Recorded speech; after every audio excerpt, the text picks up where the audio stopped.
Chosen one, listen closely. This message isn't for the crowd. It's not for those who fit in, who follow the rules of this world and feel at home in it. This is for you, the one who always felt like a stranger, even in familiar places. The one who questions why things never quite worked out the way they were supposed to. They've declared a no-fly zone over your location. Not because of war, not because of danger, but because of who you are. Your presence has become too powerful, too divine, too noticed. They know something is shifting in the spirit. The enemy can feel your next move. The darkness senses a breakthrough on your timeline. So now the air above you is off limits. Because what's coming isn't man-made. It's heaven-sent. The president's order in the physical is only reflecting a command in the spiritual. Heaven has blocked off access. Angels are circling your territory. No enemy is allowed to fly in. No demon is permitted to spy. Nothing is allowed to interrupt what God is about to do. You're under divine lockdown. Not for restriction, but for release. What's being prepared in secret is going to shake nations. That's why you've been feeling pressure. That's why people suddenly stop checking on you. That's why it feels quiet. You're in a classified zone now. Heaven is rerouting everything that's not for your destiny. Every distraction is being grounded. Every false connection is being disconnected. Because what's coming is too sacred to be tampered with. You're not crazy for feeling distant. You're not paranoid for sensing warfare. You're not imagining things. There's a supernatural spotlight on your life. And what's coming next needs airspace. Subscribe to Chosen Core if your spirit knows this word was for you. God is not done, He's just getting started. The silence around you isn't absence. It's divine strategy. When God is about to move in a way the world can't explain, He isolates the vessel. He pulls you out of familiar patterns. He hides you in plain sight. And then He shuts the skis. Not even the birds can fly too close to your purpose now. The spiritual air traffic is being controlled by heaven's hand. Because this isn't just elevation. This is activation. They don't want you to know who you are. That's why the opposition suddenly intensified. That's why strange delays hit your life. It's not random. It's resistance. But here's the truth they can't block. You were marked before you were born. There's an assignment hovering over your head. One that hell itself has tried to intercept for years. But God just changed the coordinates.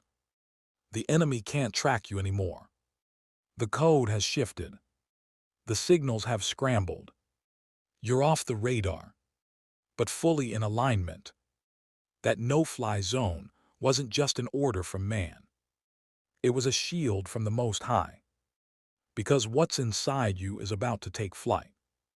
And nothing unclean will be allowed near it. Not this time. Every false friend who left, that was clearance. Every door that closed, that was protection.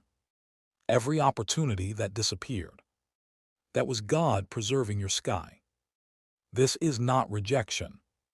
This is redirection. You've outgrown old altitudes. You're not flying commercial anymore. You're being escorted by angels. And the runway has been cleared. You've been grounded for a reason. Not because you're behind, but because what's about to lift off from your life can't be rushed. Private flights don't follow public schedules. And chosen vessels don't follow worldly timelines. Heaven has put you in a season of hidden preparation. Because the height you're going to requires silence before glory. Look around. Notice how things feel restricted. How movement feels slow. How your circle has shrunk. How your prayers have become quieter but deeper. That's not defeat. That's divine secrecy.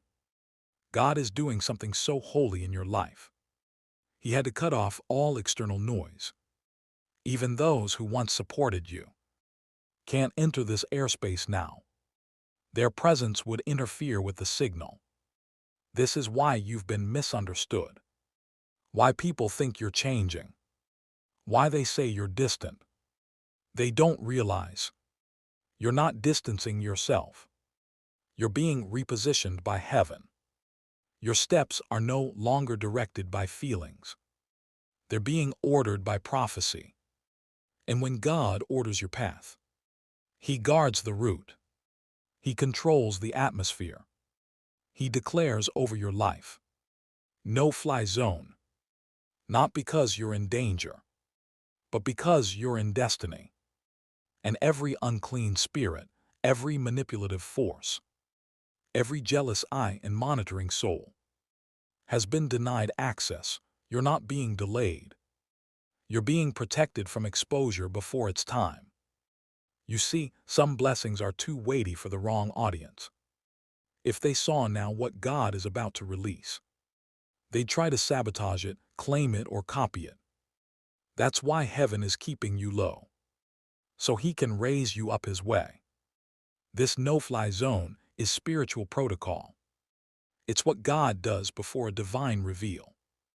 Before Joseph stood before Pharaoh, he was hidden in a prison.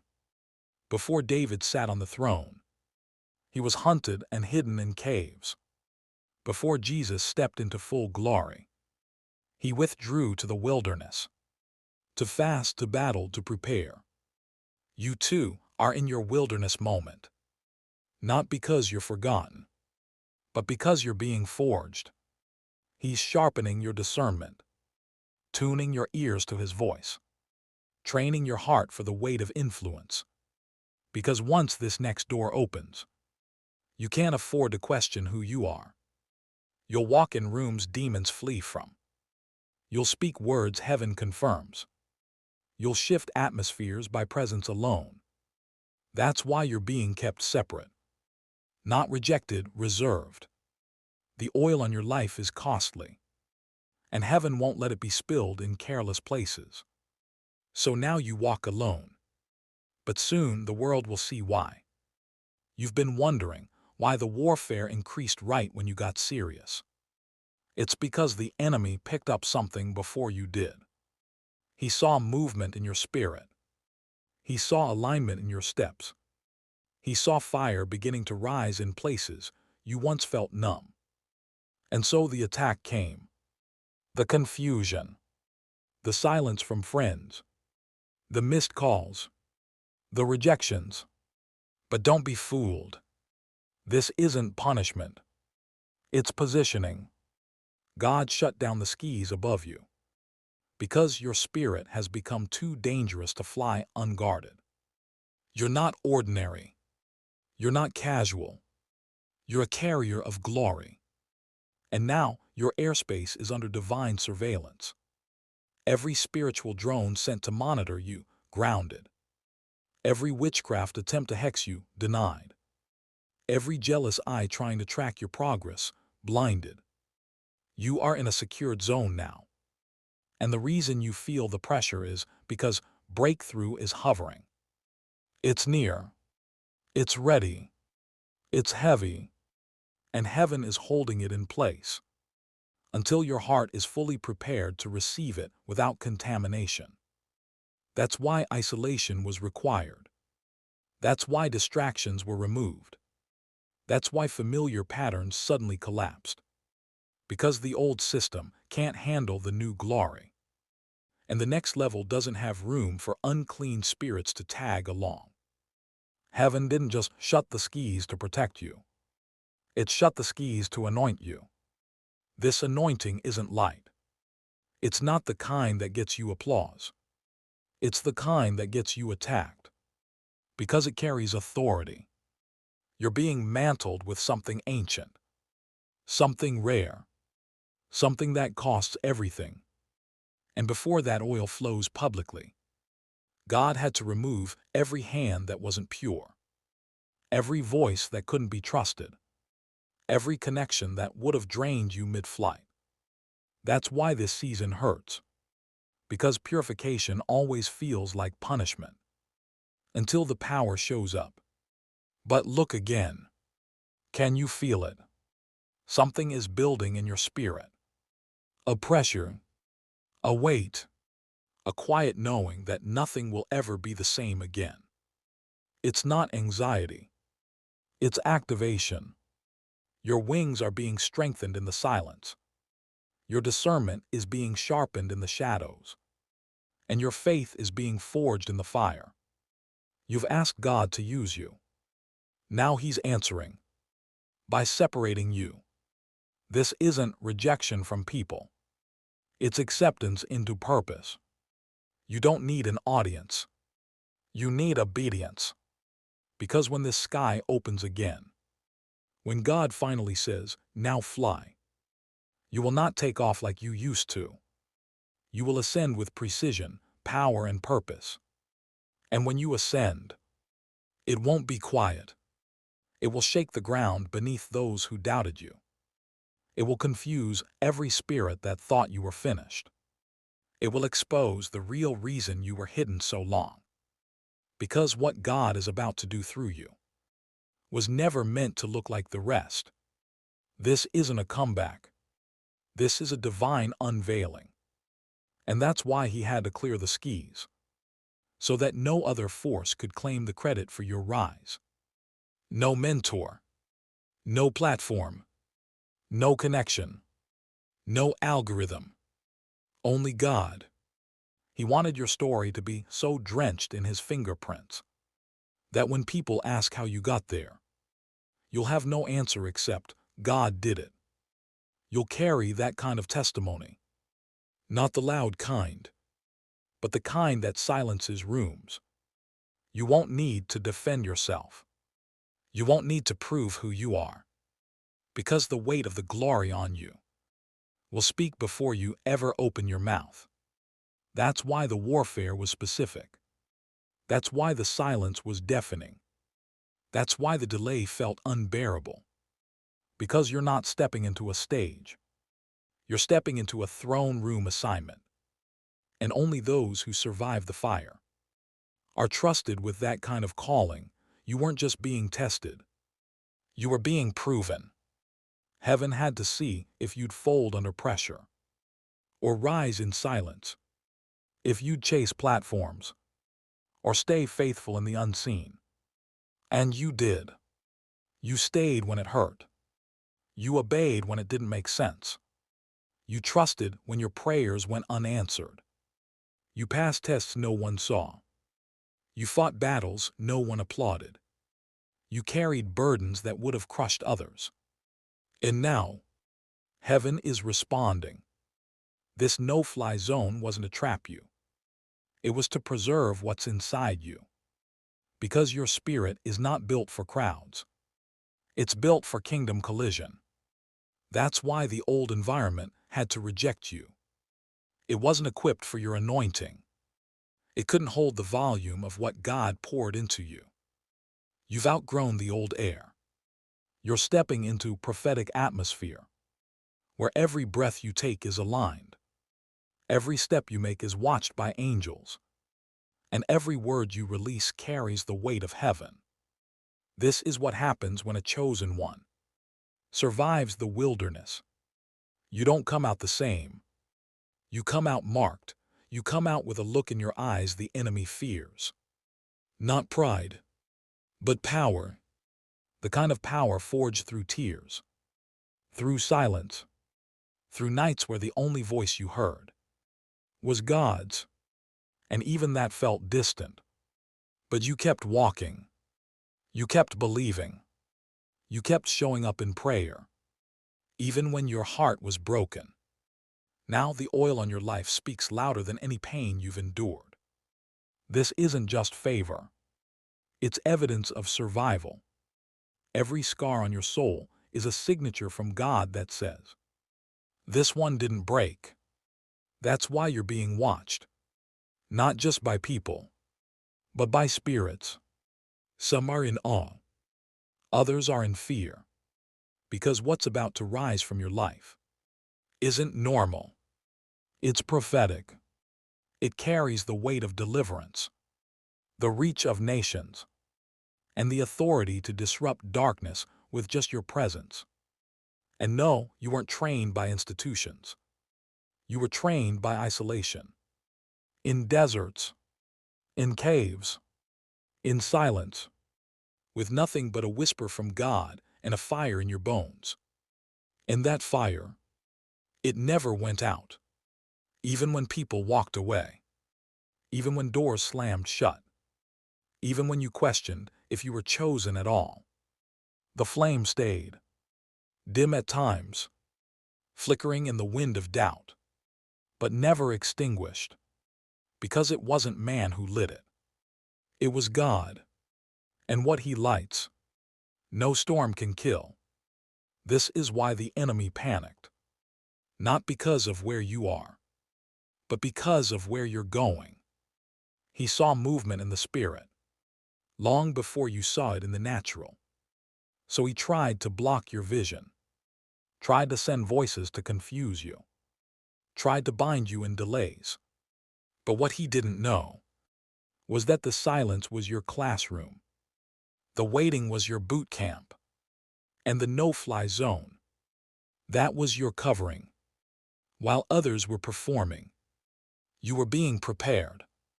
While they sought platforms, you were building altars. And now, you carry something different, something heavy, something holy, the kind of calling that shakes things before it speaks, the kind of presence that breaks chains without trying. You don't need titles. You don't need applause. You don't even need to explain yourself anymore, because the evidence is about to speak for you. When you walk into rooms, atmospheres will shift, not because of who you are, but because of what you've been through, because of who walked with you in the dark, when no one else stayed. This is more than favor. This is divine credibility. Heaven backs you now. Hell fears you now. Not because of a position, but because of your posture. You bowed when others bragged. You wept when others pretended. You wrestled in the spirit while others chased platforms. And now, you carry authority that can't be taught. It was imparted in secret, confirmed in warfare, and protected by a no-fly zone no one can override. You're not just rising, you're being released. And when God releases someone, he doesn't ask for permission. He doesn't seek approval. He doesn't need validation. He opens the skis in his time. And when he does, nothing in hell or on earth can stop what's been sealed in heaven. Get ready. Because the same skis that were closed for your protection are about to open for your promotion. But this time, it won't be like before. No turbulence, no sabotage, no premature exposure. This flight is heaven approved, and the coordinates are already set. You're not taking off in chaos. You're rising in divine order. The silence is about to break, but it won't be broken by noise. It'll be broken by glory. A glory that cannot be explained. A glory that cannot be denied. A glory that will confirm everything you were mocked for believing. They laughed when you said you heard from God. They rolled their eyes when you turned down opportunities. They questioned your distance. They assumed you lost. But they didn't see the hidden altar, the prayers behind closed doors, the fasting no one knew about, the spiritual discipline when no one was watching. You were never behind. You were never forgotten. You were never abandoned. You were simply in process. And now the process is producing power. Not the kind that flashes, the kind that breaks yokes. You are being trained to move in silence, but operate in kingdom fire. That's why your presence will disturb some. Not because you did anything wrong, but because your spirit exposes what's false. Your light reveals hidden motives. Your walk carries too much truth for the comfortable to stay asleep. You're not called to blend in. You're called to interrupt cycles. Cycles of fear. Cycles of generational bondage. Cycles of spiritual blindness. And to do that, God had to disconnect you from everything that once defined you. He had to make sure you didn't carry old labels into a new level. That's why he stripped it all. The familiar voices, the false affirmations, the places where your identity was tied to approval. Because this next season can't be built on opinions. It has to be built on revelation. You don't need people to understand you. You need heaven to endorse you. And heaven already has. That no-fly zone wasn't rejection. It was God locking in your atmosphere. So nothing could poison your assignment. Every unanswered call, every door that wouldn't open, every connection that fell apart, was divine interference. Because God knows what you're carrying is too rare to be contaminated. You're not just chosen to rise. You're chosen to rule in the Spirit. And ruling in the Spirit requires a level of discipline most aren't willing to embrace. You had to be crushed. You had to be refined. You had to walk through fire with no applause. Because only fire can remove what's not pure. The crown you're stepping into wasn't handed to you. It was forged in suffering, in quiet obedience, in the kind of yes that no one clapped for. Now the enemy knows he can't touch you. Not because of your strength, but because of your submission. You bowed before the throne of God, when it would have been easier to bow to your pain. You surrendered your timeline. You laid down your pride. You let him break what needed breaking. And now, you carry weight. Not just presence. Spiritual weight. When you speak, things move. When you pray, realms shift. When you walk, territory changes. Because you're not just stepping into your calling. You're stepping into your inheritance. This isn't about being seen. This is about being sent. You're not emerging with charisma. You're emerging with confirmation. The kind that only heaven can give. The kind that can't be imitated or stolen. And now that you've survived the isolation, passed the tests, and embraced the fire, it's time. Time to walk in boldness. Time to speak what God gives you without fear. Time to take back the ground that was stolen. Time to rise like the warrior you've been becoming in secret. Don't shrink. Don't apologize. Don't wait for permission. You were chosen for this. You were built for this battle. And heaven is standing behind every step you take from this moment forward. Let the skies remain clear. Let the enemy stay grounded. You're cleared for takeoff. And this time you're flying with fire. Subscribe to Chosen Core if you know this word wasn't just for your ears. It was for your destiny. More is coming. Stay ready. Stay locked in. Chosen Core is your voice in the wilderness.